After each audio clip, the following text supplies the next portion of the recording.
ស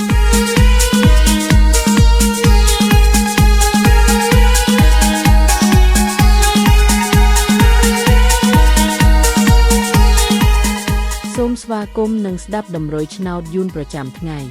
ដើម្បីជាកម្លាំងចិត្តសូមពុកម៉ែបងប្អូនចុច like និងសញ្ញាជាម្នាក់មួយផងដើម្បីទទួលបានតម្រុយថ្មីប្រចាំថ្ងៃតម្រុយឆ្នោតយូននៅថ្ងៃនេះគឺថ្ងៃទី25ខែវិច្ឆិកាឆ្នាំ2025ដើម្បីកុំឲ្យខាតពេលយូរសូមស្ដាប់តម្រុយឆ្នោតពី admin មានលេខ28341395សម្រាប់ប៉ុស្តិ៍ APCD សម្រាប់លេខ OSAD មាន2គ្រាប់គឺ OS ខ្ទង់80និង20សម្រាប់3លេខគឺ admin មាន2គ្រាប់ផងដែរគឺមានលេខ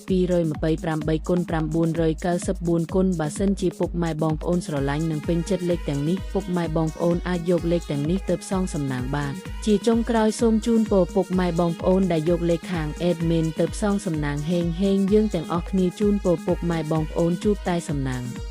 នឹងសុខភាពល្អសូមជម្រាបលាជួបគ្នានៅថ្ងៃស្អែកបន្តទៀត